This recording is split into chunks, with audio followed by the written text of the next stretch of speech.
खाली एगो इहे ब्राह्मण गीत आइल बा। जाति के ऊपर गावला के मारे भइल कि हम जतियाता फैला रहल बनी। आजकल के गायक चंद व्यूज खाती माने तुच्छ काम कर रहल बड़े। हमार गाना रहे ओढ़निया से ताड़ी छान के जी, और उनका गाना रहे साड़ी से ताड़ी छान के। पावर स्टार पवन सिंह और गाना उठा के गा देले। बिल्कुल बिल्कुल। ओ ए जान करी ले तोहके पसंद, तोहरे पलूटी हई सारा धन, कर हमरो के तू पसंद, बोल कहवन उपाय बा। तो लइकवा कहता अरे लइकिन के प्यार से बढ़िया तो सिगरेट या चाय बा। माने ऐसा नहीं हो सकत कि गायक अश्लीलता फैलावल, अश्लीलता गावल, अजतिवाद गावल बंद कर देस तो पब्लिक सुनल बंद कर दी है। नमस्कार, रावा देखो तनी शताक्षी न्यूज और अभी हम मौजूद बानी दियरा क्षेत्र के सलेमपुर गांव में और हमारा साथ जे मौजूद बा उ परिचय के मुहताज नहीं खे। परिचय के मुहताज एह से नहीं खे, हल्का सा हमने के पीछे भोजपुरी के बैक कवर में जाइल जाए तो पहले के भोजपुरी एगो अलग मिजाज और अलग पहचान से जानल जात रहे, लेकिन आजकल के गायक चंद व्यूज खाती माने तुच्छ काम कर रहल बड़े। केहू जातिवाद गावता तो केहू अश्लीलता फैलावता। ओइसन के गायक एगो हमारा साथ मौजूद बानी दीपक दुलारा जी। सबसे पहले हमारे न्यूज में स्वागत बा। का कहल चाह हमारा दर्शक से? पहले तो शताक्षी न्यूज के जे भी भैया चाचा माई बहन जे भी बा सबके के हाथ जोड़ के प्रणाम बा। और एगो सवाल रही रवा से हमरा, जी सबसे पहले दीपक दुलारा राउर नाम बा। जी जी दुलारा के अर्थ हमरा पूरा दर्शक के समझाई और लगातार ब्राह्मण पे गीत आवे के कारण का बा हमरा दर्शक के बताई। दुलारा के मतलब सब केहू के प्यारा दुलारा एगो शब्द होला कि से बड़ दुलरुआ लागता, बड़ अच्छा लागता। प्यार दुलार एगो प्यार दुलार शब्द हटे। दुलारा यही से रखल गइल कि से सब केहू के दुलारा है, सब केहू के दुलारा है। भोजपुरी में सब कोई के दुलारा रवा है, यही से रवा दुलारा नाम धइले बनी। लेकिन सवाल ओइजा आके अटकता कि सब कोई के दुलारा होते हुए खाली ब्राह्मणवादी गीत काहे गावतनी? हम ई तो कभी नहीं कैले। एगो गीत जरूर आइल बा हमार ब्राह्मण 2.0। एकर कारण हमरा कहे के पीछे कारण एकर ई बा कि गाना चाहे हजारों आ जाऊ, लाखों आ जाऊ, करोड़ों आ जाऊ, मतलब ओह से नहीं खे। जौना से अपन एगो पहचान बनेला, जौना से अपन एगो छवि बनेला, ओह गाना के विषय में बातचीत हमनी के अपना गायक के द्वारा करनी जाए तो और छवि वही तरीका के बा जेकरा से अगर हम पूछी कि दीपक दुलारा के रवा पहचानता नहीं तो बस उहे कही कि जैसे कुल लोग जातिवाद गावता, जैसे कुल अश्लीलता फैलावता, असही उ एगो जातिवाद गीत गावेले, ब्राह्मणवादी गीत गावेले। एह विषय पर रवा का कहल चाह? ऐसन बात नहीं है। हमार बहुत सारा भी गीत आइल बड़ी स जौन खाली एगो इहे ब्राह्मण गीत आइल बा और उ कोई सब लोग अपन अपन जात के कहताटे, सब लोग अपन अपन जात के गावता। एगो वही में हमहू गा देनी है।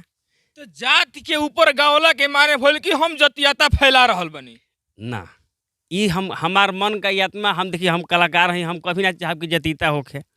हर एक कलाकार जौन कलाकार गलती कहेल, जौन कलाकार गलती करेले, अगर ओह कलाकार फिर कोनो मीडिया वाला पहुंच जाए तो बस उनका फिर ये कोई ऐसा के शब्द रहेला या तो भोजपुरी के दुअर्थी भाषा में बदल देवेले, बाउर चीज के निमन कर देवेले और निमन चीज के बाउर में परोस देवेले। आ नहीं तो उनका फिर गैला पर अपन हाथ झाड़ के बाहर निकल जाले, कहले कि हमारा दिल में वो चीज नहीं खे, हमारा दिल में जतियाता नहीं खे, हमारा दिल में अश्लीलता नहीं खे। एगो बात हम जरूर कहब रवा के, सब लोग गाना गावता, सब लोग गाना गावता जी, तो आदमी सुनत काहे बड़े? पब्लिक मत सुने, आदमी गावल बंद कर दी है। ऐसा नहीं हो सकत कि गायक अश्लीलता फैलावल, अश्लीलता गावल, अजतिवाद गावल बंद कर देस तो पब्लिक सुनल बंद कर दी है। हम तरह से के बात कह देनी कि पब्लिक सुनल बंद कर देस, गायक कलाकार गावल बंद कर दी। हमार कहना बा कि गायक गावल बंद कर देस, पब्लिक सुनल बंद कर दी है। वो भोजपुरी के दर्शक खातिर का कहल चाहब जौन दर्शक खाली अश्लील सुनत रहे, खाली जातिवाद सुनते रहे।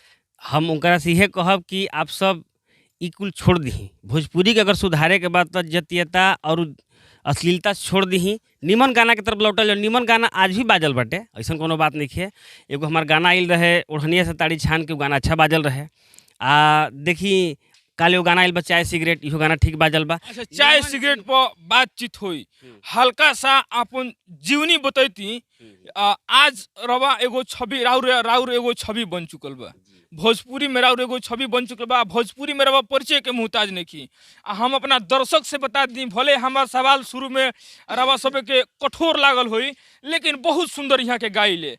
अगर गायकी रवा सुनम तरा और दिल प्रसन्न हो जाए और मन जौन बात गदगद हो जाए, तो सबसे पहले अपना दर्शक से हमार दर्शक के चाहना बा कि एगो गीत नया गुनगुनैती।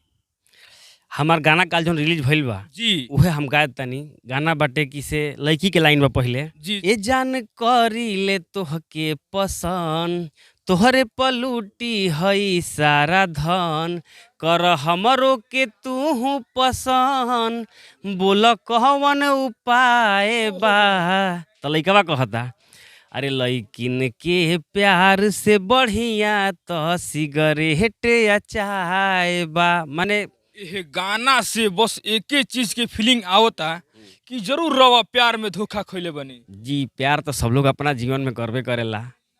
सही बात बाटे, प्यार तो भइल रहे। वो गाना हमारा आइल रहे यही प्यार के, दुनिया के हर आदमी जे भी प्यार कइले बका साथी भइल बा काम। वो गाना रहे कि से हर दुनिया के रीत ह प्रीत लगावल, प्रीत लगा के बेवफा बनावल, खिड़की से नैना लड़ावल बड़ी याद आवता, ओहो हर छतवा के कोनाए सोना खड़ा भइल याद आवता। ओहो ये गाना ई हमार माने निजी जीवन दिल पे के बा। पुकार बा, जी, निजी दिल जीवन से पे गाना निकल रहे। आई गाना अच्छा, देखे वाला प्यारे हम आदमी हम अपना दर्शक से कहब कि रवा सभे जातिवाद गाना और अश्लीलता गाना सुनल बंद कर दी। अश्लीलता और जातिवाद गाना गावल ए से रवा बंद कर दी कि उ ऐसन के कलाकार गावेले जौना कलाकार के आवाज फाटल बांस लेखा होला। आज भोजपुरी में ऐसन मिजाजी कलाकार के मजबूरन बस गाना गावे के पड़ेला, ओकर बस कारण रवा सभे बानी कि अच्छा गीत रवा सभे ना सुन पावेनी। भोजपुरी के अक्सर जितना भी छोटा छोटा कलाकार बड़े, उनकर गाना उठा के और बड़ा कलाकार लोग गा देवेला, जेकर चेहरा फेमस बा, जेकर आवाज फेमस बा। ऐसन घटना रवा संगे कबो घटल बा कि ना? जी बिल्कुल भइल बाटे। अच्छा, वो कौन शख्स रहे जौन राउर गाना उठा के रहे, कौन गाना रहे? पवन भैया, गाना कौन रहे? हमार गाना रहे ओढ़निया से ताड़ी छान के, जी, और उनका गाना रहे साड़ी से ताड़ी छान के। पावर स्टार पवन सिंह राउर गाना उठा के गा देले। बिल्कुल बिल्कुल। आ ओ घड़ी माने रवा कोनो विषय देखिए- एह विषय पर केहू से बातचीत ना कइनी। एगो हम बात कहब रवा से, जौन कमजोर होले, छोट होले, उनकर आवाज ऊपर तक ले नहीं जा सकत। उनकर आवाज ऊपर जाए से पहले ही रोक दिया जाला। उनकर आवाज हमार गाना के एक दिन में व्यू भागल है 3 लाख, ओकरा बाद उ गाना कभी बढ़बे ना कइल। वाह, ऐसन के कलाकार के दर्द होला। अच्छा, भोजपुरी में जब रवा गायकी स्टार्ट करनी तो का गरीबी रहे, हल्का सा हमरा दर्शक के बता दी। बस इतने हम कहब कि अगर आपके पास कला है तो जरूर करिए, जी नहीं तो व्यर्थ इसमें मत कूदिए, क्योंकि इसका दर्द सबसे सहन नहीं हो पाएगा। हित नाता, भाई बहिन, माई बाप अगर सक्सेस ना हो तो कहीं के लायक ना रहब। आ गायकी अगर रवा करब तो पहला नंबर तो लोग के नजरिया बदल जी तहरा प्रति, कि से इ न त नचनिया गवनिया बजनिया है कुल। लेकिन कलाकार भगवान के रूप होला। जी, अगर नचनिया गवैया अगर बाटे आदमी, तो हमनी से बड़ा बड़ा आदमी बड़े, वो सब भी तो उहे श्रेणी में आते रहे, लेकिन वो भगवान के तरफ पूजा ले। कलाकार भगवान के रूप होला, और सब केहू के कलाकारी ना मिलेला। बड़ा भाग्यशाली आदमी होला ओकरे कलाकारी मिलेला। हम भाग्यशाली बनी तो हमरा कलाकारी मिलल बा, तो हम करी ले। हम अपना दर्शक से हम कहल चाहब कि दर दर के ठोकर खा के एगो गरीब कलाकार अपन मुकाम हासिल करे खातिर, अपन सपना के हासिल करे खातिर बहुत कुछ बहुत सपना के मार के एगो सपना साकार करेला।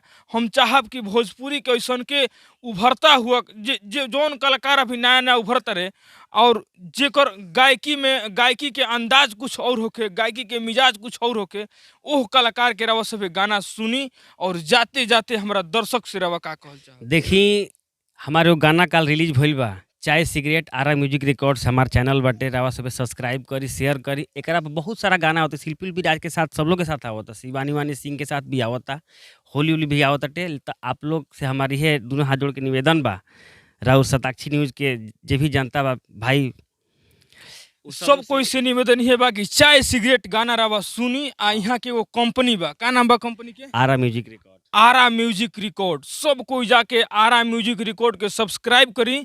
और सब्सक्राइब कैला के बाद रवा सबके भोजपुरी के एगो अलग मिजाज और अलग पहचान वाला गायक रवा मिली है। अलग मिजाज में गाए वाला एगो कलाकार के रवा से हूबहू परिचय हो रहा सबके। तो मिलतानी कोई और के साथ, तब तक खातिर धन्यवाद।